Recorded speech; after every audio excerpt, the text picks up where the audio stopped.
Let me tell you why you're here. You're here because you know something. What you know you can't explain, but you feel it. You felt it your entire life, that there's something wrong with the world. You don't know what it is, but it's there, like a splinter in your mind, driving you mad. It is this feeling that has brought you to me. Do you know what I'm talking about? The Matrix. Do you want to know what it is? The Matrix is everywhere. It is all around us. Even now, in this very room. You can see it when you look out your window or when you turn on your television. You can feel it when you go to work, when you go to church, when you pay your taxes. It is the world that has been pulled over your eyes to blind you from the truth. What truth? That you are a slave, Neo. Like everyone else, you were born into bondage, born into a prison that you cannot smell or taste or touch. A prison for your mind.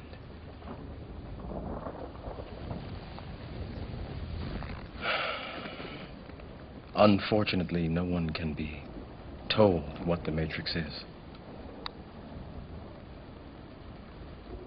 You have to see it for yourself.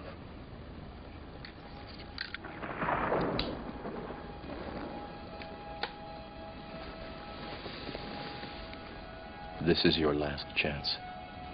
After this, there is no turning back. You take the blue pill. The story ends. You wake up in your bed and believe whatever you want to believe. You take the red pill. You stay in Wonderland.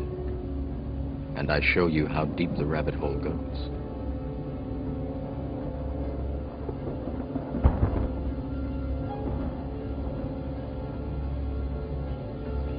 Remember, all I'm offering is the truth, nothing more.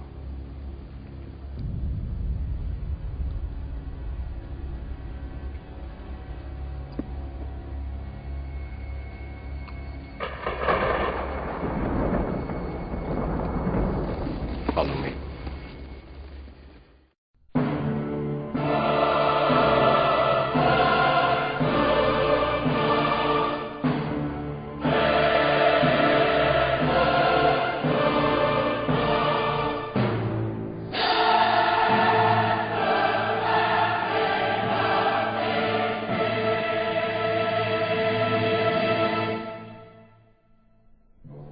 On the outskirts of the national capital today, black limousines with darkened windows converged on a hotel where private security guards imposed ironclad control.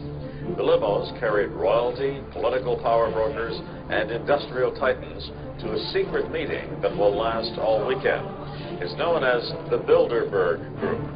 Could their objective be world domination?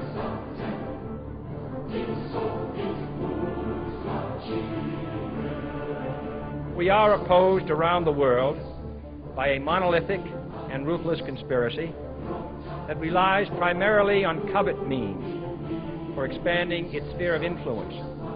It is a system which has conscripted vast human and material resources into the building of a tightly knit, highly efficient machine that combines military, diplomatic, intelligence, economic, scientific, and political operations. Its preparations are concealed, not published. Its mistakes are buried, not headlined. Its dissenters are silenced, not praised.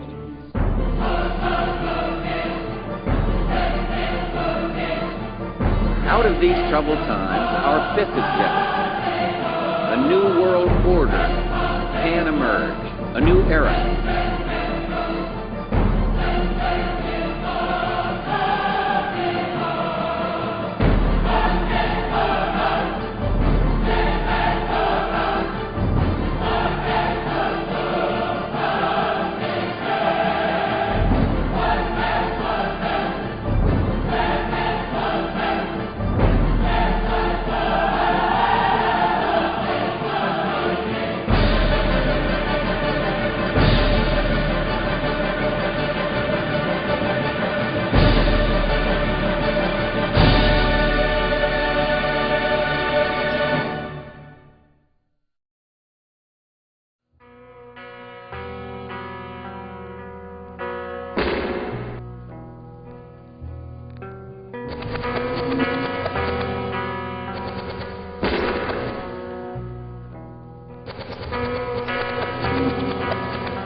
in the near future. Earth is dominated by a powerful world government. Once free nations are slaves to the will of a tiny elite. The dawn of a new dark age is upon mankind. Countries are a thing of the past. Every form of independence is under attack, with the family and even the individual itself nearing extinction. Close to 80% of the Earth's population has been eliminated. The remnants of a once free humanity are forced to live within highly controlled, compact, prison-like cities. Travel is highly restricted. Superhighways connect the megacities and keep the population from entering into unauthorized zones. No human activity is private. AI supercomputers chronicle and categorize every action. A prison planet dominated by a ruthless gang of control freaks whose power can never be challenged. This is the vision of the global elite, their goal. A program of total dehumanization where the science of tyranny is law. A worldwide control grid designed to ensure the overlord's monopoly of power forever. Our species will be condemned to this nightmare future unless the masses are awakened to the New World Order master plan and mobilized to defeat it.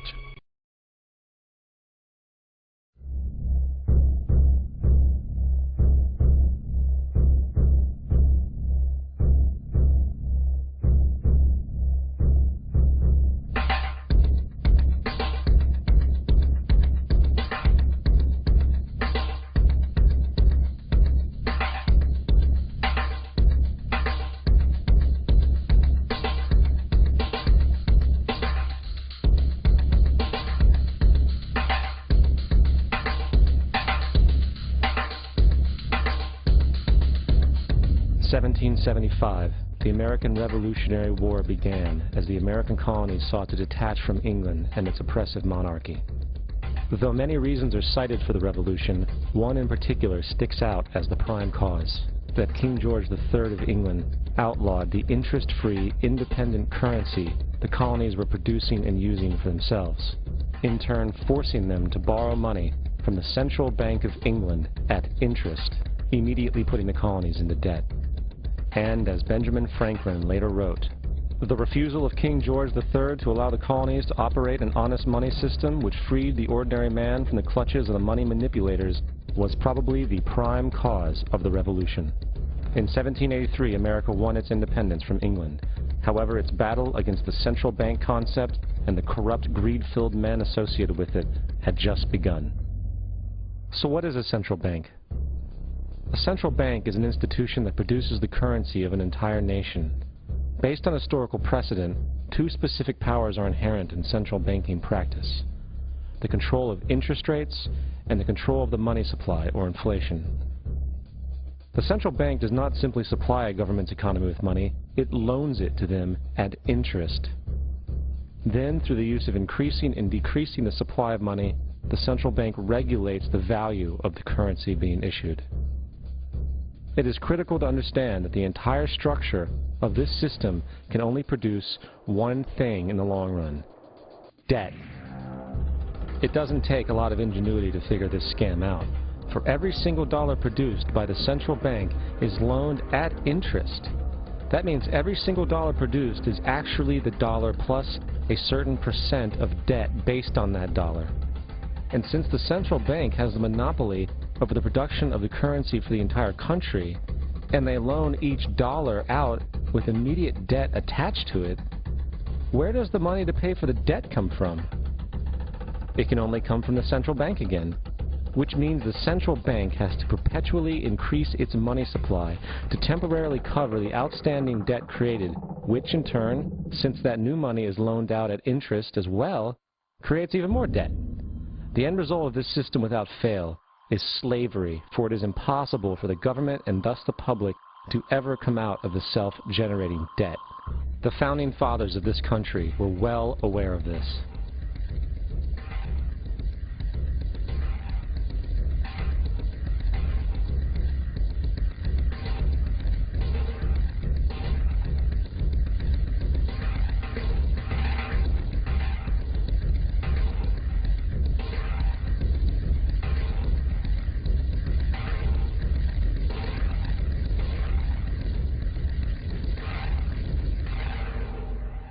By the early 20th century, the U.S. had already implemented and removed a few central banking systems, which were swindled into place by ruthless banking interests. At this time, the dominant families in the banking and business world were the Rockefellers, the Morgans, the Warburgs, the Rothschilds. And in the early 1900s, they sought to push once again legislation to create another central bank. However, they knew the government and public were very weary of such an institution, so they needed to create an incident to affect public opinion. So, J.P. Morgan, publicly considered a financial luminary at the time, exploited his mass influence by publishing rumors that a prominent bank in New York was insolvent or bankrupt. Morgan knew this would cause mass hysteria, which would affect other banks as well. And it did. The public, in fear of losing their deposits, immediately began mass withdrawals. Consequently, the banks were forced to call in their loans, causing the recipients to sell their property, and thus a spiral of bankruptcies, repossessions, and turmoil emerged. Putting the pieces together a few years later, Frederick Allen of Life magazine wrote, "The Morgan interests took advantage to precipitate the panic, guiding it shrewdly as it progressed." Unaware of the fraud, the Panic of 1907 led to a congressional investigation headed by Senator Nelson Aldrich, who had intimate ties to the banking cartels and later became part of the Rockefeller family through marriage. The commission, led by Aldrich, recommended a central bank should be implemented so a panic like 1907 could never happen again. This was the spark the international bankers needed to initiate their plan. In 1910, a secret meeting was held at a J.P. Morgan estate on Jekyll Island off the coast of Georgia. It was there that the central banking bill called the Federal Reserve Act was written. This legislation was written by bankers, not lawmakers. This meeting was so secretive, so concealed from government and public knowledge that the 10 or so figures who attended disguised their names when en route to the island. After this bill was constructed, it was then handed over to their political frontman, Senator Nelson Aldrich, to push through Congress. And in 1913, with heavy political sponsorship by the bankers, Woodrow Wilson became president, having already agreed to sign the Federal Reserve Act in exchange for campaign support. And 2 days before Christmas, when most of Congress was at home with their families, the Federal Reserve Act was voted in, and Wilson in turn made it law. Years later, Woodrow Wilson wrote, in regret,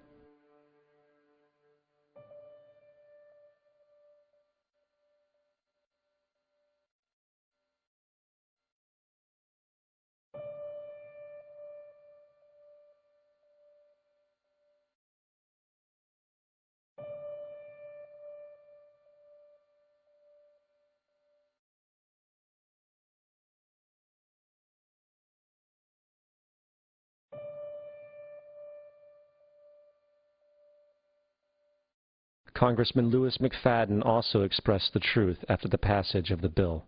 A world banking system was being set up here, a superstate controlled by international bankers, acting together to enslave the world for their own pleasure. The Fed has usurped the government. Now, the public was told that the Federal Reserve System was an economic stabilizer, and inflation and economic crises were a thing of the past. Well, as history has shown, nothing is further from the truth. The fact is, the international bankers now had a streamlined machine to expand their personal ambitions. It's alive! It's alive! It's alive! For example, from 1914 to 1919, the Fed increased the money supply by nearly 100%, resulting in extensive loans to small banks and the public. Then, in 1920, the Fed called in mass percentages of the outstanding money supply, thus resulting in the supporting banks having to call in huge numbers of loans, and, just like 1907, bank runs, bankruptcy, and collapse occurred. Over 5,400 competitive banks outside of the Federal Reserve System collapsed, further consolidating the monopoly of a small group of international bankers. Privy to this crime, Congressman Lindbergh stepped up and said in 1921, "Under the Federal Reserve Act, panics are scientifically created. The present panic is the first scientifically created one, worked out as we figure a mathematical equation." However, the panic of 1920 was just a warm-up. From 1921 to 1929, the Fed again increased the money supply, resulting once again in extensive loans to the public and banks. There was also a fairly new type of loan called a margin loan in the stock market. Very simply, the margin loan allowed an investor to put down only 10% of a stock's price, with the other 90% being loaned through the broker. In other words, a person could own $1,000 worth of stock with only $100 down. This method was very popular in the roaring 1920s, as everyone seemed to be making money in the market. However, there was a catch to this loan. It could be called in at any time and had to be paid within 24 hours. This is termed a margin call, and the typical result of a margin call is the selling of the stock purchased with the loan. So, a few months before October in 1929, J.D. Rockefeller, Bernard Baruch, and other insiders quietly exited the market, and on October 24, 1929, the New York financiers who furnished the margin loans started calling them in masse. This sparked an instantaneous, massive sell-off in the market, for everyone had to cover the margin loans. It then triggered mass bank runs for the same reason, in turn collapsing over 16,000 banks, enabling the conspiring international bankers to not only buy up rival banks at a discount, but to also buy up whole corporations at pennies on the dollar. It was the greatest robbery in American history. But that didn't stop there. Rather than expanding the money supply in order to recover from this economic collapse, the Fed actually contracted it, fueling one of the largest depressions in history. Once again outraged, Congressman Louis McFadden, a longtime opponent of the banking cartels, began bringing impeachment proceedings against the Federal Reserve Board, saying of the crash and depression, it was a carefully contrived occurrence. International bankers sought to bring about a condition of despair so that they might emerge the rulers of us all. Not surprisingly, and after 2 previous assassination attempts, McFadden was poisoned at a banquet before he could push for the impeachment. Now, having reduced the society to squalor, the Federal Reserve bankers decided that the gold standard should be removed. In order to do this, they needed to acquire the remaining gold in the system. So, under the pretense of helping to end the Depression, came the 1933 gold seizure. Under the threat of imprisonment for 10 years, everyone in America was required to turn in all gold bullion to the Treasury, essentially robbing the public of what little wealth they had left. And at the end of 1933, the gold standard was abolished. If you look at a dollar bill from before 1933, it says it is redeemable in gold. You look at a dollar bill today, it says it is legal tender, which means it is backed by absolutely nothing. It is worthless paper. The only thing that gives our money value is how much of it is in circulation. Therefore, the power to regulate the money supply is also the power to regulate its value, which is also the power to bring entire economies and societies to its knees.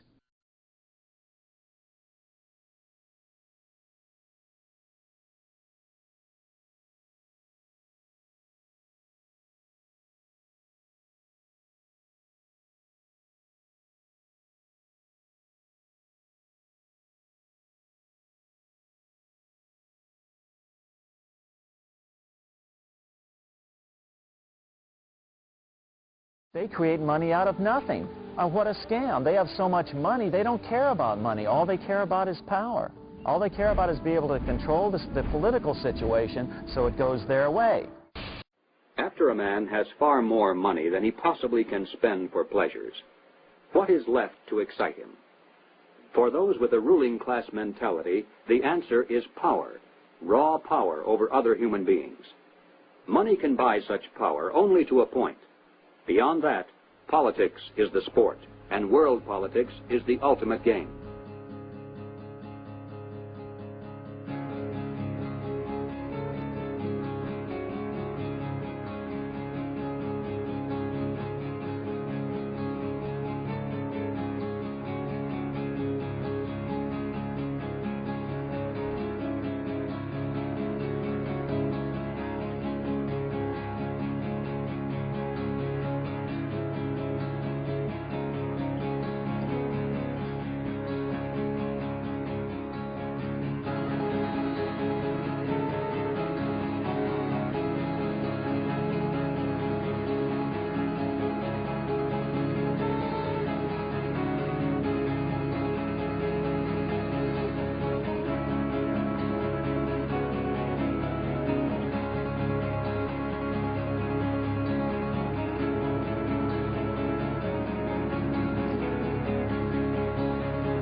On the outskirts of the national capital today, black limousines with darkened windows converged on a hotel where private security guards imposed ironclad control.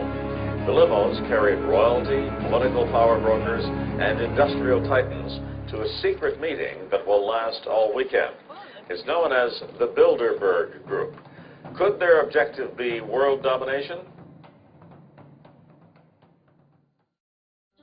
If you haven't heard of the Bilderbergers, it's for one reason only. They haven't wanted you to. At their annual closed-door meetings, no outsiders are allowed even close to the building. Here are gathered the most powerful individuals of the Western world, united regularly at club meetings. Yet nothing is reported by the New York Times, the Washington Post, or the LA Times. What really fascinates me is the complete blackout in the American press.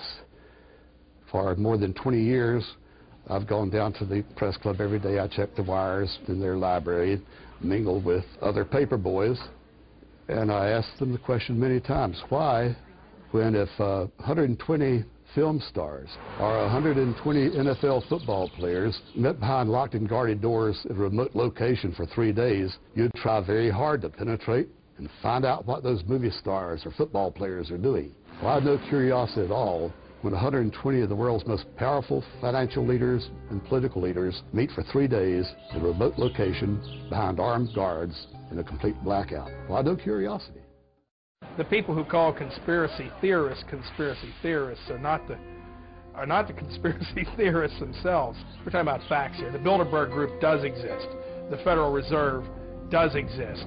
The people who are members of the Bilderberg Group are also the people who do control the Federal Reserve. These are all facts. In 1954, the elite of the planet met in secret at the Bilderberg Hotel in Oosterbeek, Holland.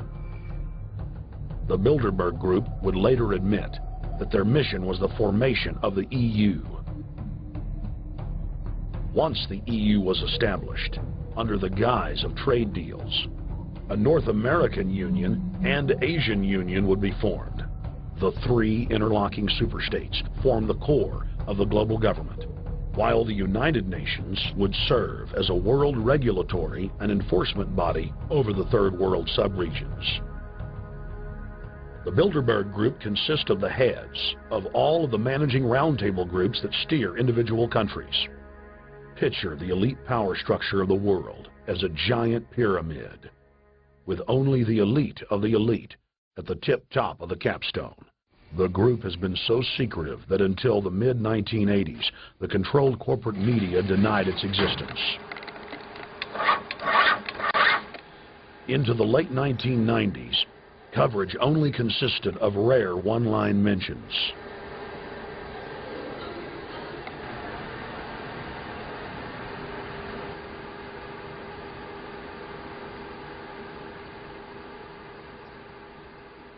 With the rise of the alternative media, their stranglehold on information has begun to slip. What we do hear coming out of those meetings is incredible about the plans of the New World Order to consolidate power. Political power and economic power coming together at the highest level. But what I call the lapdog media, the controlled media in this country, you would think that they would be going to court, crying freedom of information, open meetings, sunshine law, and all of these things, but the silence is deafening. Why is it the major media would deny this? Let's look at the ownership of the major media. Let's look at the roster of, say, the Bilderberg meeting. Katharine Graham owns the Washington Post. Katharine Graham has been to the Bilderbergers. Conrad Black, one of the largest media barons in Canada and Europe, has not only been to these meetings, but he has hosted the meeting just a few years ago. Every year they meet in secret, and there is an absolute news blackout. There is never anything reported in any of those papers. David Rockefeller himself thanked the media for keeping this all hushed up.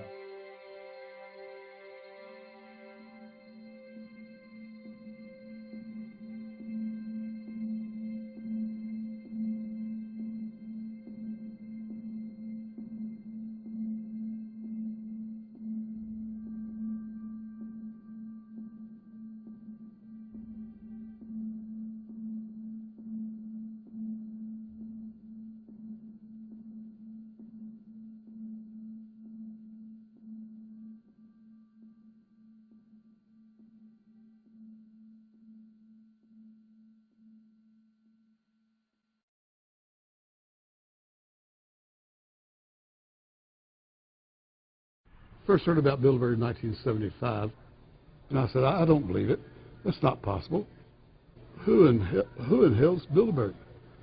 I spent 20 happy years with metropolitan newspapers. All the wires are clicking at my ear. That could not happen without me knowing about it. And the thing that first impressed me most was calls in 1957 by the late, great Westbrook Pegler, widely syndicated columnist. He wrote 2 lengthy columns about how approximately 100 leaders of international finance, heads of state, high public officials, were meeting behind armed guards and closed doors on Jekyll Island, sealed off. What are these powerful internationalists doing? And why is it so secret? Why does it have armed guards outside? Why is it sealed off? The newspapers totally ignore it. Not a word. Total blackout in the United States. Since then, I've never stopped pursuing Bilderberg, or the whole international gangster organization led by Rockefellers and Rothschilds as they manipulate the world for their own selfish interest. About 10 have come in. They've been coming in slowly in typically big black cars with what appears to be bulletproof glass, and we've got a few pictures of some of the people. We're being kept well back from the building by an awful lot of security people. But, you know, there'll be more security as this thing develops. Again, just a reminder to stay off the property, okay? I am. This is the line. We checked with the city. Oh, yeah, there's one right there. Hi. Hey, we're not your property. We're not your slaves. We're going to defeat the New World Order. The New World Order is going to be defeated. You realize that? I'm glad you do. Always does throughout history.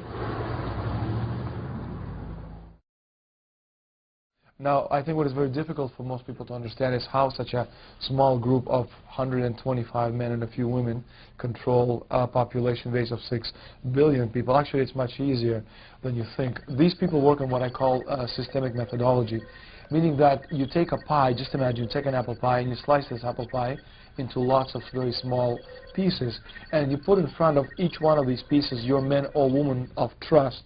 And by controlling this individual, you control an entire organization. For example, if you take Paul Wolfowitz, who runs the World Bank, through him you can control the entire organization. You don't need to control what the dishwasher or the toilet cleaner thinks or does or believes in. You just need to control what he does and what he believes in, and what he does will permeate the entire organization. And that's how you control, with very, very small power base, an entire global population of 6 billion people. Bilderberg is making great progress toward a world government. They have created a superstate in Europe called the European Union. They're intent on creating a Western Hemisphere Union called the American Union. NAFTA is to be expanded into every country in this hemisphere. As NAFTA expands, it will take on the role of the American Union. And only an educated, informed public can stop them in their tracks. In 2005, an arrangement between Canada, Mexico, and the United States was made. This arrangement, unannounced to the public, unregulated by Congress, merges the United States, Mexico, and Canada into one entity, erasing all borders. It's called the North American Union, and you might want to ask yourself why you've never heard of this. In fact, there is only one mainstream reporter who has actually heard of and has had the courage to cover this issue. The Bush administration's open borders policy and its decision to ignore the enforcement of this country's immigration laws is part of a broader agenda. President Bush signed a formal agreement that will end the United States as we know it, and he took the step without approval from either the U.S. Congress or the people of the United States. It's a deal that few have even heard of. It's being done again by very few people at the very top on behalf of the investment class, but the working class of people, political officials across our country, from communities, from cities and so forth, they don't know anything about this. This isn't some trade agreement. It is a total removal of sovereignty from these countries, which will also result in a completely new currency called the Amero. Fall. Apart from that, I think one thing people who are dollar-based need to focus on is the Amero. That's the one thing that nobody's talking about that I think is going to have a big impact on everybody's life in Canada, the U.S., and Mexico. The Amero is the proposed new currency for the North American community, which is being developed right now between Canada, the U.S., and Mexico to make a borderless community, much like the EU, and the dollar, Canadian dollar, U.S. dollar, and the Mexican peso replaced by the Amero. By default of this agreement, the American Constitution will eventually be obsolete. You would think that a situation like this would be on the cover of every major newspaper. That is until you realize that the people who are behind this movement are the same people behind the mainstream media, and you are not told what you're not supposed to know. The North American Union is the same concept as the European Union, the African Union, and the soon-to-be Asian Union, and the same people are behind all of them. And, when the time is right, the North American Union, the European Union, the African Union, and the Asian Union will be merged together, forming the final stages of a plan these men have been working on for over 60 years. A one-world government.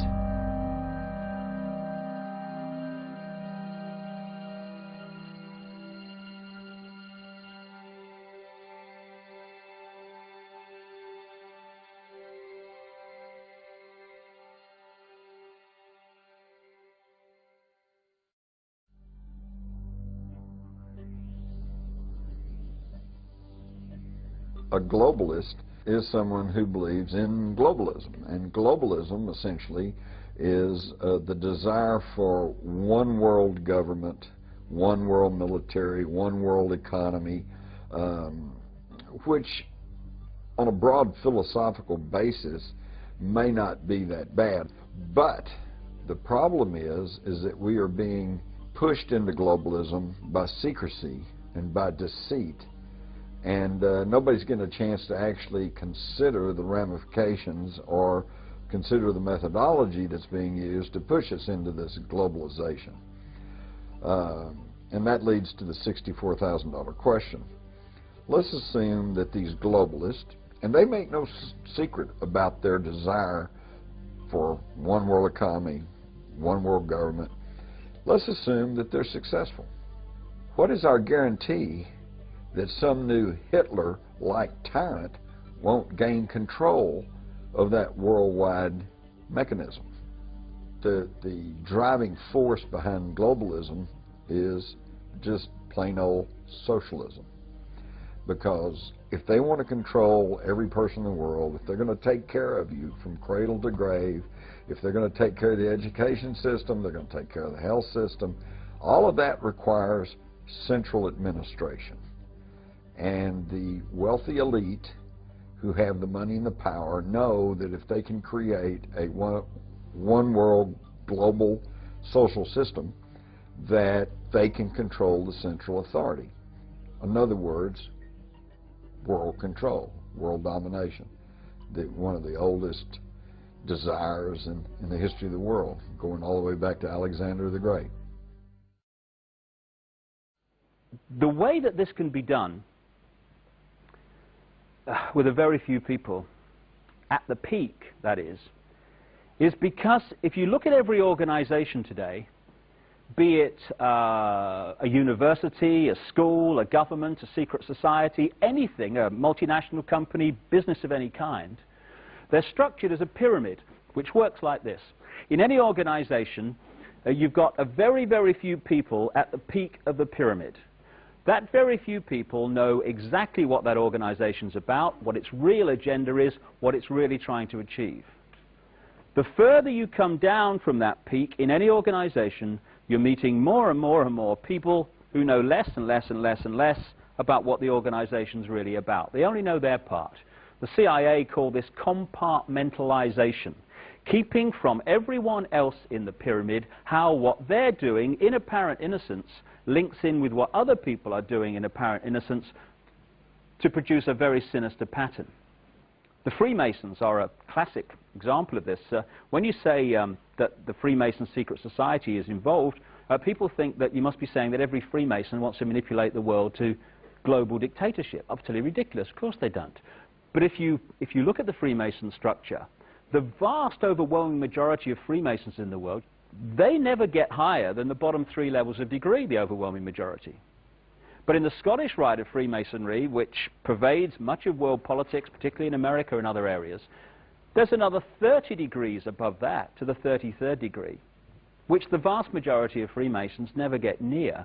And there's another 13 levels not officially accepted to exist, which some people call Illuminati degrees, which at that level, the Freemason secret society is in a different universe to the part where the vast majority of Freemasons exist, right down here. Compartmentalization. This is how it works. So every one of these institutions that control the direction of the world and our daily lives is a pyramid. The banking system is a pyramid. You go into the local bank, the person you meet across the counter won't even know what's going on in the bank manager's office behind them, let alone what's going on at board level and higher. So the banking system is a pyramid going to a peak. The intelligence agency network in the world is a pyramid going to a peak. The multinational company network is a pyramid. So is the global media, and so on. And there is a global pyramid within which all these work, in which the peaks of all these individual pyramids, banking, business, media, etc., fuse into one peak.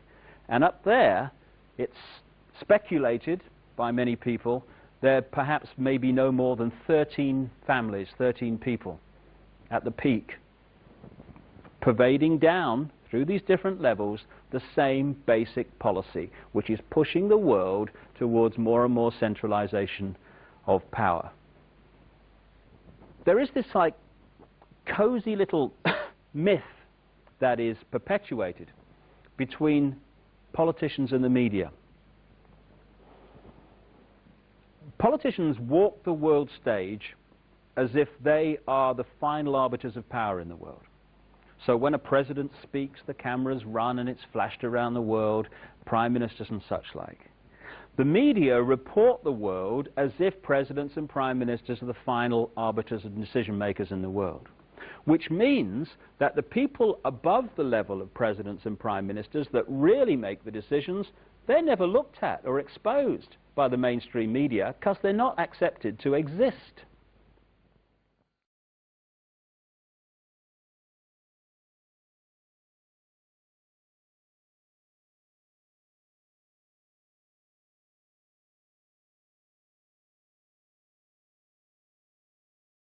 Well, I was in the FBI for 27.5 years, and at the time of my retirement in 1979, I was the senior special agent in charge of the FBI Los Angeles office. I developed information personally about just extensive corruption in the government, not only at the federal level, but all the way down to the city and state level across this country. I have information about corrupt judges, corrupt law enforcement, prosecutors, county officials, judges. It involves drugs, involves pornography, involves prostitution, it involves occults, pedophilia. The bottom line is to take over the country and the world. For what, though? Power, greed. This goes back over 200 years, back to 1776, with the establishment of an organization known as the Illuminati.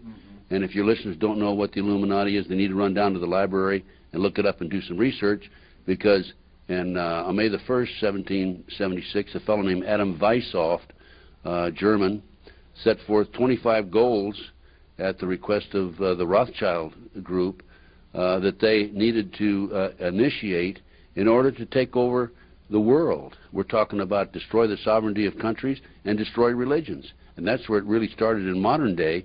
And right today, believe it or not, and we have the documentation for this, we are probably 90%, their goals have probably been filled at the great rate of about 90%. This Illuminati, this group who call themselves the Enlightened Ones, had gained positions of power through control of the banking system. The Illuminati was founded on May 1st, 1776, by Adam Weishaupt, a professor at Ingolstadt University. Weishaupt obviously had been a serious student of the occult, for many of its bizarre features and symbols were incorporated into his organization. Weishaupt had been active in the Masonic lodges of Germany and found in them the perfect vehicle for recruiting into his secret order, which he described publicly as the highest level of Freemasonry.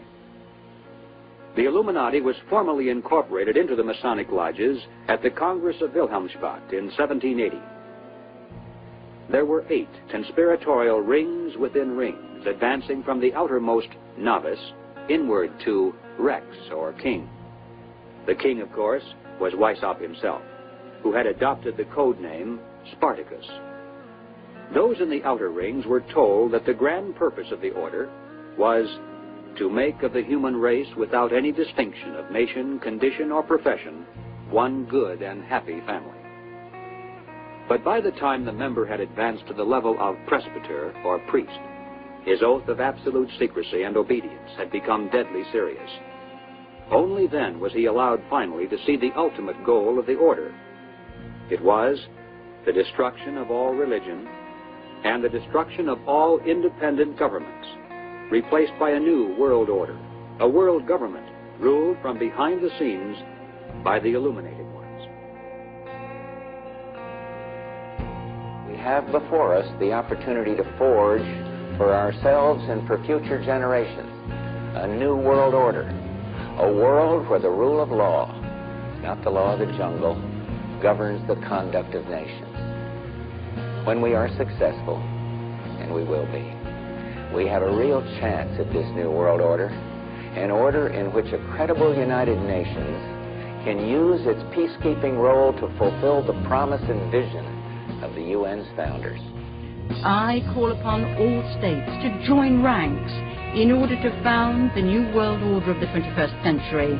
And people talked then, in 1990, of a new world order. What they actually meant then was a new political order. And the question for us is how we meet and master all these challenges to ensure that Britain enhances its competitiveness in the process and realizes what I believe is our destiny of success in this new world order. So, in conclusion, ladies and gentlemen, a new world is emerging. It is a new world order with significantly different and radically new challenges for the future. On the back of the dollar bill, you see the symbol on the left-hand side of the bill, which is annuit coeptus, which means our enterprise is now a success, or our enterprise is crowned with success. Annuit coeptus. So you're saying, fine, so you have an enterprise and is now crowned with success. What enterprise are you talking about? Novus ordo seclorum. Novus is novice, meaning new. Ordo is order, and seclorum is where we get the word secular, meaning the world. So it's new order of the world, the new world order. George Bush's new world order is now a success. Bill, you've heard an awful lot of dramatic speeches and seen dramatic moments in times of great gravity for the nation.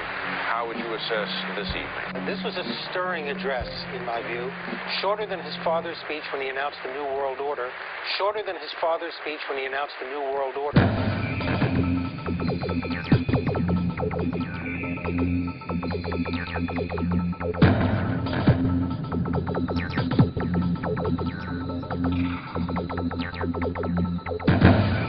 1934 is when the Federal Reserve actually finally took total control of the United States monetary system, and that's when they said it is now a success, because this is a symbol, this is an emblem of a secret society of Freemasons called the Illuminati, the German Bavarian Illuminati.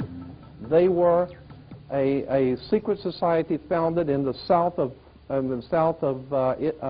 Germany. They were called the Illuminati, the illuminated ones, the enlightened ones. 1776 was when this secret society actually formed itself into a secret society and put itself into operation. They were the basis for what we call today in our country the Bavarian Illuminati was the basis for what we call today the Colombian faction. The Colombian faction of the Illuminati came here right after this government was formed, and that's where we get today Columbia Space Shuttle, Columbia Movies, Columbia Television, Columbia Records, everything, Columbia University. As a matter of fact, Columbia TV, Columbia Broadcasting System, CBS. What is the symbol for CBS? It's the all-seeing eye.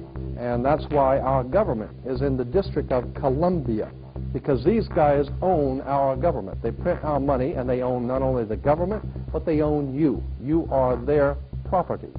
So, in other words, these guys print the money, they run the country, and they own you, and they own everything around it.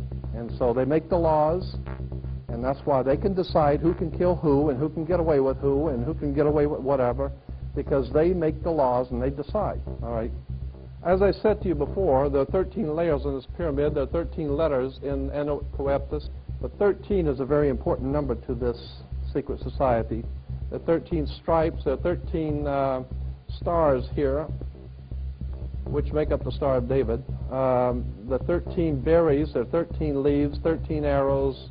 There are 32 feathers here and 33 feathers there. Everything is done in sequence of 13. 13, of course, is based on, this is what we call Masonic symbolism. Freemasons designed this dollar bill. Everything is done in sequence of 13, and again, I draw your attention to the fact that you have 13 stars here, which collectively make up the Star of David. There's a reason why. On the $1 bill at the top, you'll see this little image right here, but if you blow it up from an actual photograph, you'll see it is it's a little owl. It's a symbol of the Bohemian Society. The Bohemian Society meets in California on the last 2 weeks of July of every year. I have pictures showing all of the presidents, all of the living presidents, excluding the new one, but all of the living presidents at Bohemian Grove in Northern California, and they're all wearing red and black Ku Klux Klan dress type of regalia, like the Ku Klux Klanners, with the pointed headdress and everything. And, I mean, that's quite a sight to see presidents dressed like Ku Klux Klan members, right? And they're standing in front of a big open pit of fire, and behind them is about a 20 to 25-foot owl behind them. And the article in Elm magazine and Time magazine, I've got 2 or 3 different magazines showing basically the same pictures. It says that the presidents meet with all of the heads of industry throughout the world, all of the heads of state throughout the world, and all of the most important wheeler dealers in this country, and they all meet up in Northern California, and they have rituals where they go before the owl after midnight. And what a picture you got, with all the presidents dressed up like Ku Klux Klanners with black and red robes on before an owl. And these are your presidents of this country. And the reason why they chose the owl is because the owl is a symbol used in Europe by secret societies, because the owl is wise, because it sees things in the dark. And the implication is, of course, that's why they are where they are, because they're very brilliant and they know things that you don't know. Our story begins in Northern California over 100 years ago, when locals began to spread rumors of bizarre occult rituals being conducted in the ancient redwood groves of Sonoma County. As the decades passed, it became clear these incredible stories had a basis in truth, and their source was a 2,700-acre private club known as the Bohemian Grove. Then, in a time period between the mid-1970s and the early 1990s, scores of reporters attempted to infiltrate the Grove. All attempts were unsuccessful. Grove security identified them, threw them out for trespassing, or in some cases, had the local police arrest them. To many it seemed the Grove's secrets would never become public. All of that changed on July 15th, 2000, when we ripped aside the veil of secrecy and were successfully able to penetrate the Bohemian Grove on their high holy day and videotape the cremation of care ritual. Our infiltration is chronicled in my documentary film, Dark Secrets Inside Bohemian Grove. As the news spread across the planet that the Bohemian Grove had been blown wide open and that their secrets were public, the people were amazed. They were amazed to learn that many U.S. presidents and British prime ministers, German chancellors, the Hollywood elite, the heads of business and academia, Federal Reserve chairmen were traveling to the Grove each year and that presidents had been going there since the turn of the last century in 1900. They were shocked by each new revelation of ritualistic depravity.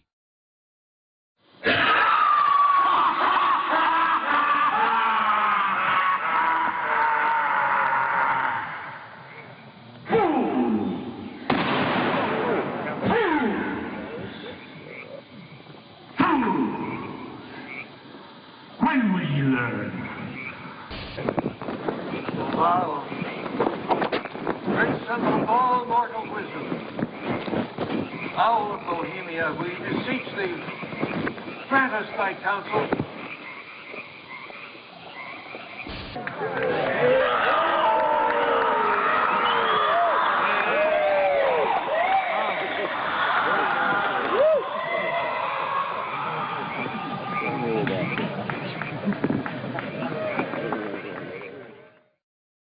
One last question. I read a Washington Times article many years ago where you had a comment about the organization, and then now it's been in the Wall Street Journal, it's been in a lot of different newspapers, and that's the Bohemian Grove. And back in, what was it, 1996, when you joined as a Clinton advisor, the Republicans were criticizing you, oh, what about Bohemian Grove? And then you countered them by saying, hey, I don't run around in the woods naked. What did that mean? Here is the before-mentioned Washington Times article where he said, I didn't run around naked like they do. I don't know what quote you're referring to. I'm not aware of any quote like that. Listen, I am a happy member of the Bohemian Grove. I like the folks who come there, and it's really inappropriate for me to talk about the group beyond that. Thank you. Have you been there for the ceremony with the cremation of care? Frankly, I don't think that's something I need to talk to you about. Really? That's right. Well, I'm Alex Jones, and I snuck in there in 2000. I'm the guy that blew it wide open and got the video. It's been on national TV. Well, I disrespect you for that. You do? I do. But it's a lot of big public officials going in there. Don't we deserve to know? I don't know anything about you, and I don't know anything about your film. But if you go in there with an understanding, you violated that understanding by releasing that film, and I don't respect you for that. Really?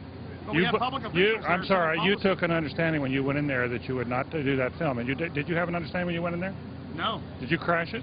Yes. Yeah, and it has no trespassing signs there too, doesn't it? No, they put them up after. Oh, I'm sorry. I'm sorry, sir. I've been there before. I know what the circumstances are, and I'm sorry you violated the understandings. That was not a gentlemanly thing to do. But what about the ritual? Is the ritual genuinely?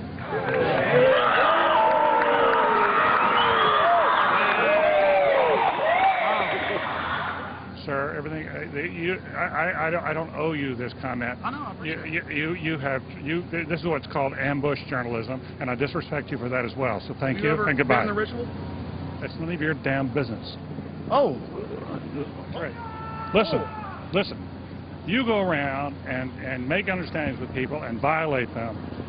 You ambush people on the streets, and that's inappropriate form of journalism. If you wish to practice that, that's fine, but don't ask others to respect you for it. If you want to, you can do. You're free American, like anything you want. If you want to be uncivil and rude and ungentlemanly, that's up to you. But don't expect the rest of us to say, "Oh well, you're one." Mr. Gergen. I'm sorry, nobody sets policy in there. We try to be gentlemen, and obviously, you don't belong there. Weaving spiders come out here. Yeah, that is a three-pointer. Woo! Look how strangely he behaved when we brought it up. Why is he acting so secretive? And why did he get so angry when he discovered that we'd snuck in? You see, they take it very, very seriously. This is one of the hallmarks of the occult and secret societies. The word occult means secret. Secrecy is part of their religion. They revel in it. And when it's violated, they become extremely angry. Our social lives, going to the football game or the PTA, a little bit different than your average world leader or corporation chief. No, in their spare time, they worship Moloch and do mock human sacrifices. We just need to get used to that and accept them as our leaders. Think about it. If your neighbor was engaging in mock human sacrifices to Moloch, the demon idol that was worshipped all over the Mediterranean and the Middle East, would you let that neighbor walk your dog or house sit, or how about babysit your children, or be in control of the nuclear launch codes? Well, let me give you a revelation. They are in control of the national deficit, of Congress, of your bank account, of your local police department, and they see you as cattle, as their slaves.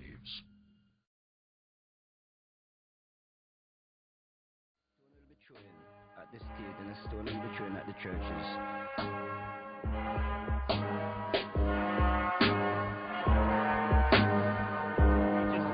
Some kind of secondary follow-up explosion. 10 o'clock Eastern Time this morning, just collapsing on itself. We have no idea what caused this. Right now, police have to determine is whether that explosion was caused from the initial impact of the plane or whether it was something that was exploded on the ground. Generally speaking, for a building to collapse in on itself like that, it would seem to indicate that there could have been an explosion, a bomb planted on the ground that would make the building collapse within itself. If you wish to bring anybody who's ever watched a building being demolished on purpose knows that if you're going to do this, you have to get at the under infrastructure of a building and bring it down. The Twin Towers were composed of 200,000 tons of steel, 425,000 cubic yards of concrete, 103 elevators, 43,600 windows, 60,000 tons of cooling equipment, and a 360-foot television antenna. The core of each tower was 87 by 133 feet, comprised of 47 box columns 36 by 16 inches thick. Were the Twin Towers brought down as a result of the airplanes that struck them and the fires that followed? Or were they brought down in a controlled demolition? Where would people get an idea like that? Pancake theory, according to which the fires, while not melting the steel, heated it up sufficiently to cause the floors weakened by the airplane strikes to break loose from the steel columns, and this started a chain reaction. So you would expect then from that theory, which is the official theory, to see a whole stack of floors piled up on top of each other and then a spindle of core columns standing too. The core of each of the Twin Towers consisted of 47 massive steel columns. If the floors had broken loose from them, these columns would have still been sticking up into the air 1,000 feet. The plane did not cut all those core columns. We designed the buildings to take the impact of the Boeing 707 hitting the building at any location. The building probably could sustain multiple impacts of jetliners. That the plane flew straight into the building? Through him, right. Yeah. So you're saying that the building was actually designed to cope with a hole like that and still survive? Yeah, it was. If you had dropped, say, a billiard ball from the top of the World Trade Center, 110 floors up there, it would have taken 8 to 10 seconds to hit the ground, encountering no resistance whatsoever. The Twin Towers came down in nearly free fall speed. 200,000 tons of steel shatters and explodes outwards over 500 feet. This means that floors shattered at an average rate of about 10 floors per second. There is no scenario for a pancake effect of buildings falling that allows them to fall at the rate of free fall. Now what can do that? What can move mass out of the way? Explosives.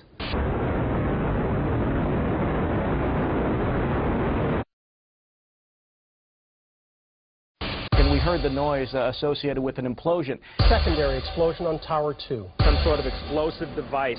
We're obviously having a bit of trouble right now maintaining our location because we just heard one more explosion.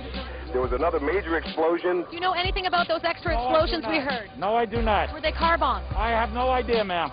The string shook, and I heard like an explosion. Do you know if it was an explosion or if it was a building collapse? To me, it sounded like an explosion. We heard a very loud blast, an explosion. They were taking photographs and securing this area just prior to that huge explosion that we all heard and felt. Not clear now is why this explosion took place. When there was some sort of collapse or explosion, from street level, as though it had exploded up, a giant rolling ball of flame, and the firefighters screamed, "Run!" It was this blast of warm air. It wasn't hot. It was warm. And it picked me up and threw me up against the wall of the building that was... You were picked up off the ground. Physically picked up off the ground. I remember an explosion. At that point, I got knocked out. I don't remember anything. Then I got up, and I looked out the window because the windows exploded, and the street below caved in. And at that point, there was like fireballs coming up. An hour later than that, we had that big explosion from much, much lower. I don't know what on earth caused that. About 15 minutes after they made their entry, we heard a boom. I don't know if that was the infrastructure that was going or another explosion. Again, there has been a second explosion. John, just seconds ago there was a huge explosion, and it appears right now the second World Trade Tower has just collapsed. All of a sudden I heard rumbling, and we all started running away from it. The glass blew out and threw me onto the sidewalk, and I couldn't see for 20 seconds. It was like holy hell coming down upstairs. And then when we finally got to the bottom, they were coming out on mezzanine level there. And another explosion came right on me, just everyone flying. We stuck on the stairs for a while. We finally got down to the lobby. Then we get to the lobby, it was this big explosion. So I was real lucky. I don't know what happened to the people behind me when that blast occurred. And was actually on the 78th floor of the second tower, and was evacuating the tower, and experienced all these explosions and made his way back down. We presume because of the initial explosion there may have been secondary explosions as well that were detonated in the building by these terrorists. There was a secondary explosion, probably a device either planted before or on the aircraft that did not explode until an hour later. I heard a second explosion and another rumble and more smoke and more dust. I ran inside the buildings, the chandeliers shook, and again black smoke filled the air. Within another 5 minutes we were covered again with more silt and more dust. And then a fire marshal came in and said we had to leave because if there was a third explosion, this building might not last. Eyewitnesses also reported that explosions had taken place in lower levels of both the North and South Tower. Here it comes. They were having coffee in the World Trade Center when the first plane struck. And all of a sudden it sounded like, I don't know where the subway is, but it sounded like a subway collision, a bomb, and it was just pounding, boom, boom, boom, and I literally thought the subway had exploded. And the ladies that are with me were in the World Trade Center in the first building and escaped through the lobby where they report they believe there was a bomb in the lobby. Let's get out of the tunnel in the blue. The subway tunnel? Yeah. Yes, I was right there. I was down in the basement, came down, all of a sudden the elevator blew up, smoke. I dragged the guy out, his skin was hanging off, and I dragged him out, and I helped him out of to the ambulance. And when I got up to the concourse level, it was just like, like gunfire, and then just 3 big explosions. And even the turnstile was burnt and was sticking up, and they just told us to run. I heard the first explosion, and the elevator blew up. And as we were coming out, we passed the lobby. There was no lobby. So I believe the bomb hit the lobby first, and a couple of seconds in the first plane hit. Our office was on the B1 level. As I was talking to a supervisor at 846, and all of a sudden we hear, boom! An explosion so hard that pushed us upwards. And it came from the basement between the B2 level and the B3 level. And when I went to verbalize, we hear, boom! The impact of the plane on the top. As I'm walking by the main freight corridor building in the corridor, that's when I got blown. I mean, the impact of the explosion threw me to the floor, and that's when everything started happening. All of a sudden, a big impact happened again, and all the ceiling tile was falling down, the light fixtures were falling. You got to go clear across the whole from 1 to 2 World Trade Center, and then all of a sudden it happened all over again. Something else hit us to the floor. Right in the basement, you felt it. Walls were caving in, everything that was going on. I mean, I know people that got killed in the basement. I know people that got broken legs in the basement. People that got reconstructive surgery because the walls hit them in the face. On 9/11, New York City lost 343 firefighters at the World Trade Center. Since they were the ones inside the towers before and as they collapsed, I'd say they've got a pretty good grasp on what happened. So what does the FDNY think? I went around by the freight elevator and I could see it was just blown. It was just a giant ship. 30th floor. We hear another explosion. And at that time we heard a huge explosion. Firefighter Louis Caccioli told People Weekly, "I was taking firefighters up in the elevator to the 24th floor to get in position to evacuate workers. On the last trip up, a bomb went off. We think there were bombs set in the building." For more than a year, the Port Authority blocked the release of a tape of firefighters' transmissions from the World Trade Center on 9/11. In November 2002, the tape was finally released to the New York Times and other news outlets. Why did it take so long to get the tape released? I got an eyewitness who said there was an explosion on floor 7-8. 7-8. We've just had another explosion. Warren Street because of the secondary explosion. We've got numerous people covered with dust from the secondary explosion. And we got another explosion on the tower, 1013. Number 2 has had a major explosion and what appears to be a complete collapse surrounding the entire area. Who's involved in the secondary explosion at Tower 1K? I've got 5. We'd like to post some awards and there's nobody there. Well, fuck it, what do we do? We made it outside, we made it about a block. We made it at least 2 blocks, and we started running. Floor by floor, instead of popping out. It was if they had detonated. Detonated. Planned to take down a building. Boom, boom, boom, boom, boom, boom, boom. All the way down. I was watching it and running.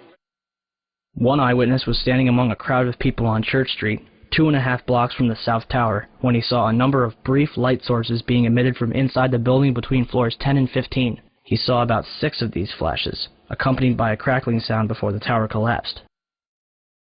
You heard a big explosion before the building fell? I saw it as it was happening, and it sounded as if you had 100 of those little black cat firecrackers and you lit them all off at once. That's what it sounded like. It sounded like the finale of the 4th of July over the East River.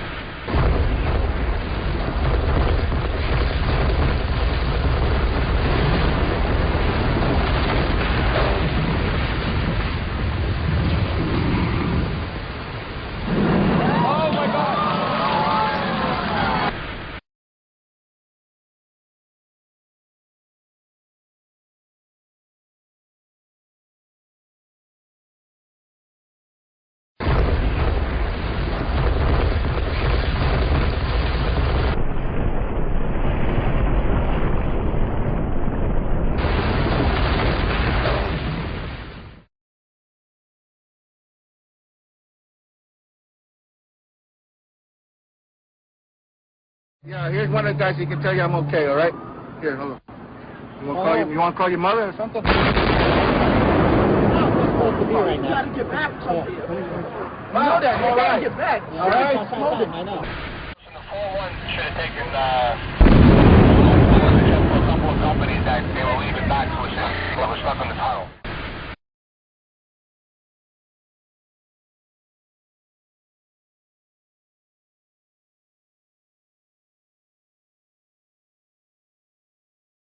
What does science have to say about the collapses? The collapse of the World Trade Center was picked up by Columbia University's observatory in Palisades, New York. The South Tower registered as a 2.1 earthquake. The North Tower registered as a 2.3 earthquake. Won Young Kim told Chris Bolin that their seismographs pick up underground explosions from a quarry 20 miles away. These blasts are caused by 80,000 pounds of ammonium nitrate and cause local earthquakes between magnitude 1 and 2. The 1993 bombing of the World Trade Center did not even register because it was not coupled to the ground. During the collapse, most of the energy of the falling debris was absorbed by the towers and the neighboring structures, converting them into rubble and dust or causing other damage, but not causing significant ground shaking. 47 huge steel columns going up the core. They're interconnected. How do you get them to fail simultaneously so the core disappears? It looks like those core columns were cut. The way we do this is by cutting the beam at an angle.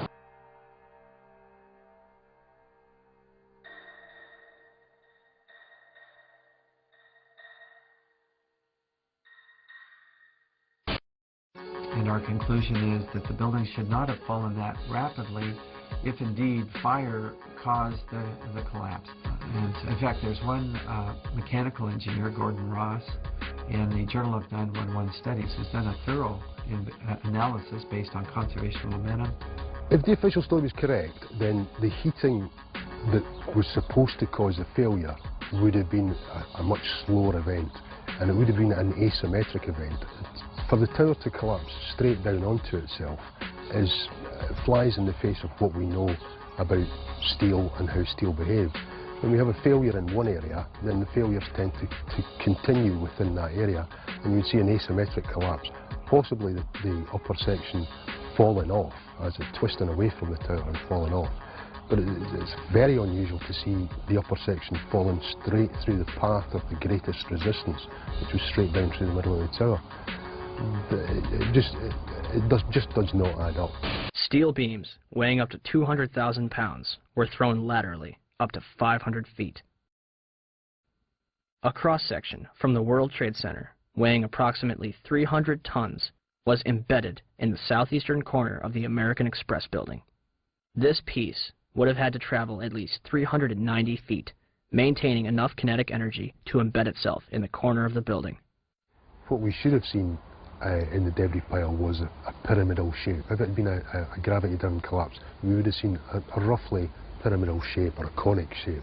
What we actually did see was a massive ejection of dust and debris and large sections of steel from well away from the towers, tens of meters away from the towers. That's hard it's hard to see a reason for that within a gravity-driven collapse. Do you still think the jet fuel brought down the World Trade Center? In all the videos of the collapses, explosions can be seen bursting from the building 20 to 30 stories below the demolition wave. Here,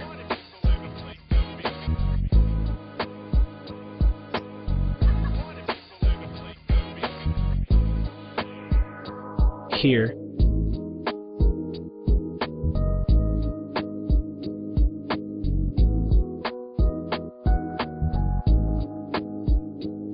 here,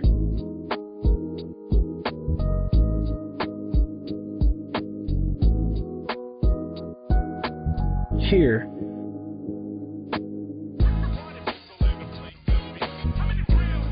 here,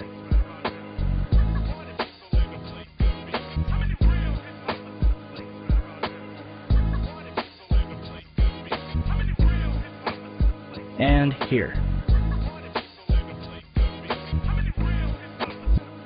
Etienne Sauret was filming her documentary, World Trade Center, the first 24 hours, and caught both collapses on tape. Watch carefully.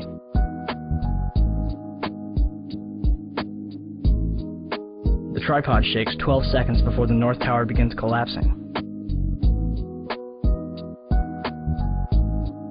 And something is knocked off the right-hand side of the building.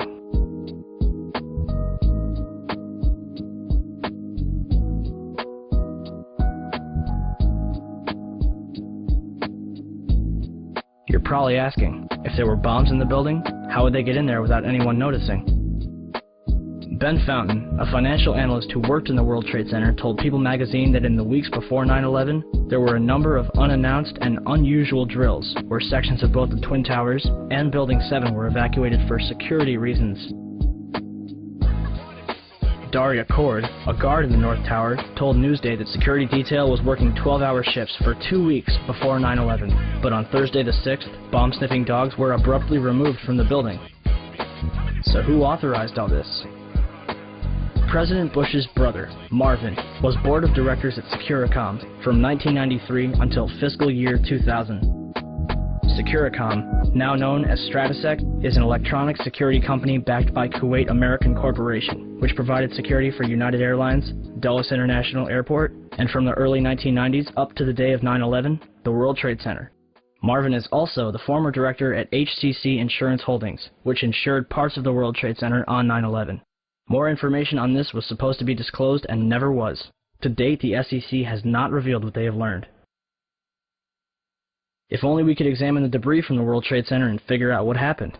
Unfortunately, Mayor Giuliani began shipping the remains off to recycling yards overseas before investigators could even examine it. Not even FEMA was allowed into Ground Zero. Essentially, they blocked off a crime scene and destroyed all the evidence.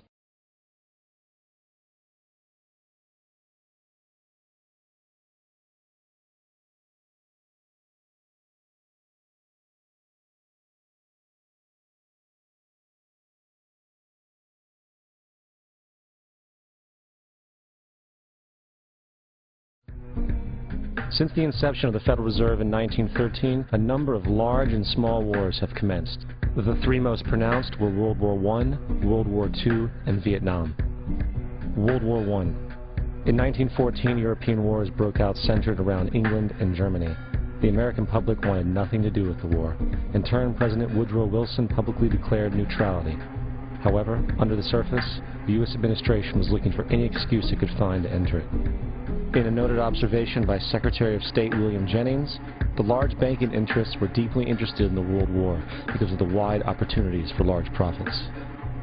It's important to understand that the most lucrative thing that can happen for the international bankers is war, for it forces the country to borrow even more money from the Federal Reserve Bank at interest. Woodrow Wilson's top advisor and mentor was Colonel Edward House, a man with intimate connections with the international bankers who wanted in the war. In a documented conversation between Colonel House, Wilson's advisor, and Sir Edward Grey, the Foreign Secretary of England, regarding how to get America into the war, Grey inquired, "What will Americans do if Germans sink an ocean liner with American passengers on board?" House responded, "I believe that a flame of indignation would sweep the United States, and that by itself would be sufficient to carry us into war." So, on May 7, 1915, on essentially the suggestion of Sir Edward Grey, a ship called the Lusitania was deliberately sent into German-controlled waters, where German military vessels were known to be. And, as expected, German U-boats torpedoed the ship, exploding stored ammunition, killing 1,200 people. To further understand the deliberate nature of this setup, the German embassy actually put advertisements in the New York Times telling people that if they boarded the Lusitania, they did so at their own risk, as such a ship sailing from America to England through the war zone would be liable to destruction. In turn, and as anticipated, the sinking of the Lusitania caused a wave of anger among the American population, and America entered the war a short time after. The First World War caused 323,000 American deaths. J.D. Rockefeller made $200 million off of it. Not to mention the war cost about $30 billion for America, most of which was borrowed from the Federal Reserve Bank at interest, furthering the profits of the international bankers. World War II. On December 7, 1941, Japan attacked the American fleet at Pearl Harbor, triggering our entry into that war. President Franklin D. Roosevelt declared the attack was a day that will live in infamy. A day of infamy indeed, but not because of the alleged surprise attack on Pearl Harbor. After 60 years of surfacing information, it is clear that not only was the attack on Pearl Harbor known weeks in advance, it was outright wanted and provoked. Roosevelt, whose family had been New York bankers since the 18th century, whose uncle Frederick was on the original Federal Reserve Board, was very sympathetic to the interests of the international bankers, and the interest was to enter the war, as we've seen, nothing is more profitable for international bankers than war. In a journal entry by Roosevelt's Secretary of War Henry Stimson, dated November 25, 1941, he documented a conversation he had with Roosevelt. The question was, how should we maneuver them into firing the first shot? It was desirable to make sure the Japanese be the ones to do this, so that there should remain no doubt as to who were the aggressors. In the months leading up to the attack on Pearl Harbor, Roosevelt had done almost everything in his power to anger the Japanese, showing a posture of aggression. He halted all of Japan's imports of American petroleum. He froze all the Japanese assets in the United States. He made public loans to nationalist China and supplied military aid to the British, both enemies of Japan in the war, which, by the way, is completely in violation of international war rules. And on December 4th, 3 days before the attack, Australian intelligence told Roosevelt about a Japanese task force moving towards Pearl Harbor. Roosevelt ignored it. So, as hoped and allowed, on December 7, 1941, Japan attacked Pearl Harbor, killing 2,400 soldiers. Before Pearl Harbor, 83% of the American public wanted nothing to do with the war. After Pearl Harbor, 1 million men volunteered for the war. It is important to note, Nazi Germany's war effort was largely supported by two organizations, one of which was called IG Farben. IG Farben produced 84% of Germany's explosives, and even the Zyklon B used in the concentration camps to kill millions. One of the unspoken partners of IG Farben was J.D. Rockefeller's Standard Oil Company in America. In fact, the German Air Force could not operate without a special additive patented by Rockefeller's Standard Oil. The drastic bombing of London by Nazi Germany, for example, was made possible by a $20 million sale of fuel to IG Farben by the Rockefeller Standard Oil Company. This is just one small point on the topic of how American business funded both sides of World War II. One other treasonous organization worth mentioning is the Union Banking Corporation of New York City. Not only did it finance numerous aspects of Hitler's rise to power, along with actual materials during the war, it was also a Nazi money laundering bank, which was eventually exposed for having millions of dollars of Nazi money in its vaults. The Union Banking Corporation of New York was eventually seized for violations of the Trading with the Enemy Act. Guess who the director and vice president of the Union Bank was? Prescott Bush, our current president's grandfather, and of course our former president's father. Keep that in mind when considering the moral and political dispositions of the Bush family. Vietnam. The United States' official declaration of war on North Vietnam in 1964 came after an alleged incident involving 2 U.S. destroyers being attacked by North Vietnamese PT boats in the Gulf of Tonkin. This was known as the Gulf of Tonkin incident. This single situation was the catalytic pretext for massive troop deployment and full-fledged warfare. One problem, however, the attack on the U.S. destroyers by Vietnamese PT boats never happened. It was a completely staged event to have an excuse to enter the war. Former Secretary of Defense Robert McNamara stated years later that the Gulf of Tonkin incident was a mistake, while many other insiders and officers have come forward, relaying that it was a contrived farce, a complete lie. Once in the war, it was business as usual. In October 1966, President Lyndon Johnson lifted trading restrictions on the Soviet bloc, knowing full well that the Soviets were providing upwards of 80% of North Vietnam's war supplies. Consequently, Rockefeller interests financed factories in the Soviet Union, which the Soviets used to manufacture military equipment and send it to North Vietnam. However, the funding of both sides of this conflict was only one side of the coin. In 1985, Vietnam's rules of engagement were declassified. This detailed what American troops were and were not allowed to do in the war. It included absurdities like North Vietnamese anti-aircraft missile systems could not be bombed until they were known to be fully operational. No enemy could be pursued once they crossed the border of Laos or Cambodia. And most revealing of all, the most critical strategic targets were not allowed to be attacked unless initiated by high military officials. Apart from these imposed ludicrous limitations, North Vietnam was informed of these restrictions and therefore could base entire strategies around the limitations of the American forces. This is why the war went on so long. And the bottom line is this: the Vietnam War was never meant to be won, just sustained. This war for profit resulted in 58,000 American deaths and 3 million dead Vietnamese. So, where are we now? September 11th was the jumpstart for what is now an accelerated agenda by the ruthless elite. It was a staged war pretext no different than the sinking of the Lusitania, the provoking of Pearl Harbor, and the Gulf of Tonkin lie. In fact, if 9/11 wasn't a planned war pretext, it would be an exception to the rule. It has been used to launch 2 unprovoked illegal wars, one against Iraq and one against Afghanistan. However, 9/11 was a pretext for another war as well, the war against you. The Patriot Act, Homeland Security, the Military Tribunals Act, and other legislations are all completely and entirely designed to destroy your civil liberties and limit your ability to fight back against what is coming.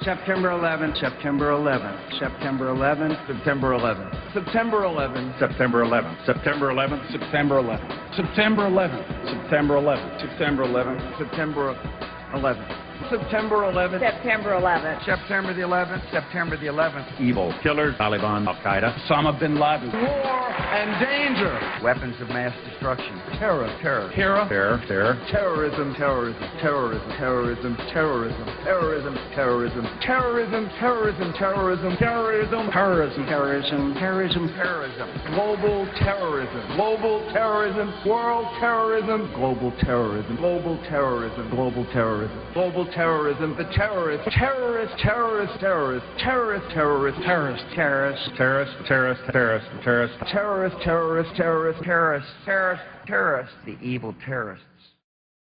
Terrorism. The words are hypnotically repeated. Terrorism, terrorist, terrorist threat, and of course, believed to be linked to Al-Qaeda. But it's the so-called war on terrorism that's in our faces practically 24/7 as the inescapable focus of our existence. One day, our grandchildren will look back on this time and ask, how was the war on terror won? The entire U.S. ruling class, ruling elite, comes to see terrorism as the preferred means, indeed the only means, to provide social cohesion, to provide an enemy image for the society to keep it together. According to neocon theory from Carl Schmitt, you have to have an enemy image in order to have a society. It's a very dangerous thing, because now it means that the entire social order, the political parties, intellectual life, politics in general, all based on a monstrous myth. Monstrous myth. So there was no network? No. No. Probably not. We invented it. Invention's too strong a term. I think we projected it. We projected our own worst fears, and that what we see is a fantasy that's being created. Al-Qaeda is a global network with global reach. To target a deadly web of terror. The idea, which is critical to the FBI's prosecution, that bin Laden ran a coherent organization with operatives and cells all around the world, of which you could be a member, is a myth. There is no Al-Qaeda organization. There is no international network with a leader, with cadres who will unquestioningly obey orders, with tentacles that stretch out to sleeper cells in America, in Africa, in Europe.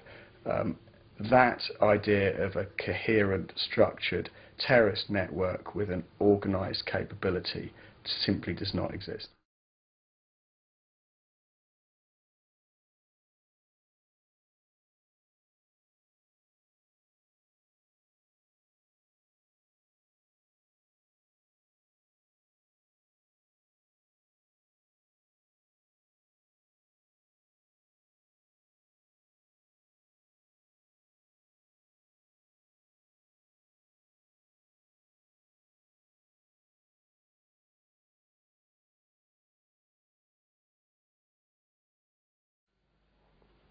And there are several key mind manipulation techniques which are very, very powerful propaganda tools. The most effective and the most powerful, and it's used on us all the time, is something I call problem, reaction, solution. It's a cracker, this one. It's a mind manipulation technique that avoids not only opposition to what is the goal of the manipulators, it actually manipulates people to demand they do what they want to do anyway. And it's happening all the time. Once you see this technique and how it works, you watch the news and read the newspapers in a completely different light, because you start to see it happening. It works like this. You start by secretly creating a problem in the world and making sure someone else is blamed for it in the public arena, in the public mind. It could be a run on a currency, it could be a government collapse. At its most extreme, it could be a war, because the two world wars in this century were funded, all sides were funded by the same people. Provable. The same people that funded the Allies in the Second World War and funded the Soviet Union also funded Hitler. Why would they do that? Why would someone want to fund all sides in a war? What is good is a war? Well, first of all, on one level, it makes vast amounts of money if you're lending money to all sides and you're also selling them lots of arms and all that stuff. But the fundamental reason for a war is to change the nature of post-war society. And what we saw in the First World War and the Second World War were massive global examples of problem, reaction, solution, which work like this. The problem's created secretly. You then use the media, which isn't difficult, to wind up public opinion in relation to your manufactured problem to the point where public opinion utters the classic words, something must be done, this can't go on, which is always followed by, give my power away, what are they going to do about it? And at that point, those who created the problem and got someone else to be blamed for it wound up that public reaction, then openly in the public arena, in the parliaments of the world, in the newspapers and on the television, offer the solutions to the problems they have created. And in doing so, they get vast numbers of people to demand what they want to do anyway. For instance, if you want more cameras in the streets, crikey, they're going up all over the place in Britain. If you want more cameras in the streets, you want a more armed police force, you want more authoritarian laws, greater erosions of freedom, and you want the public to demand you do it, then get the public frightened of crime. Either let society break down so there is more crime, or emphasize crime to be worse than it really is in some areas. Get people frightened, and the first thing people do when they're in fear about something is they look for someone out there to protect them from what they're frightened of. So, get people frightened that they're going to be burgled, get people frightened they're going to be mugged in the street, and they'll demand you take the freedoms away. They'll demand cameras in the streets and more authoritarian laws. Yeah, there is a war on freedom. And we're being told over and over and over again that we need to support George Bush and we have to support the war in Iraq and we have to support this war on terror and we have to support all these laws that are coming by because, of course, they're all here to protect us. And yet, when you look at things like the Patriot Act, this allows the FBI or any law enforcement agency to utilize what they call sneak and peek. They can go into your house when you're not home, and they can go through all of your stuff and without your ever knowing about it.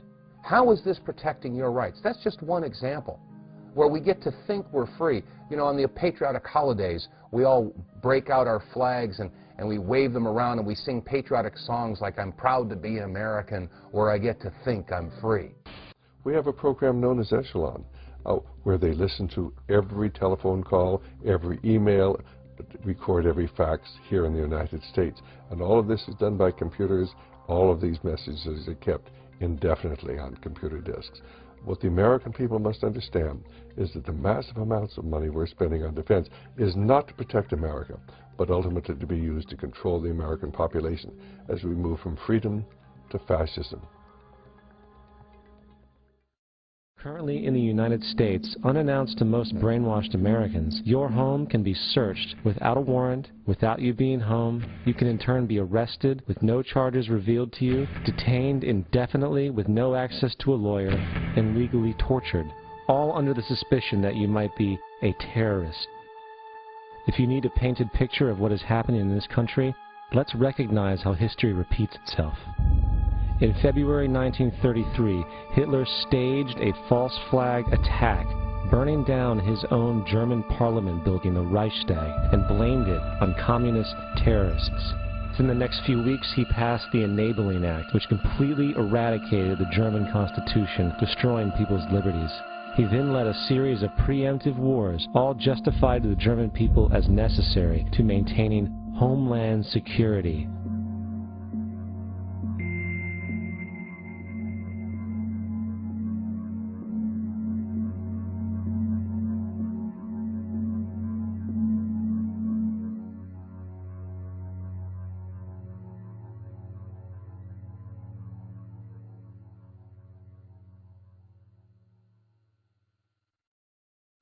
This is Aaron Russo, a filmmaker and former politician.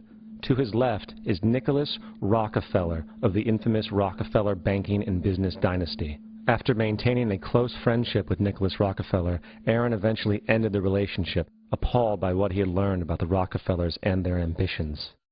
I got a call one day from an attorney woman I knew, and she said, "Would you like to meet one of the Rockefellers?" I said, "Sure, I'd love to." And we became friends, and he began to divulge a lot of things to me. So he said to me one night, he said that there's going to be an event there, and out of that event, you're going to see, we're going to go into Afghanistan, so we can run pipelines from the Caspian Sea. We're going to go into Iraq to take the oil and establish a base in the Middle East, and we're going to go into Venezuela and try and get rid of Chavez. And the first two they've accomplished. Chavez they didn't accomplish. And he said you're going to see guys going into caves looking for looking for people that they're never going to find. You know, he was laughing about the fact that you have this war on terror. There's no real enemy. He's talking about how by having this war on terror, you can never win it, because it's an eternal war. And so you can always keep taking people's liberties away. And I said, how are you going to convince people that this war is real? He said, but the media. The media can convince everybody it's real. I mean, you know, it's just that you keep talking about things. You keep saying it over and over and over again, and eventually people believe it. You know, you created the Federal Reserve in 1913 through lies. You create 9/11, which is another lie. Through 9/11, then you're fighting a war on terror, and now all of a sudden you go into Iraq, which was another lie, and now they're going to do Iran.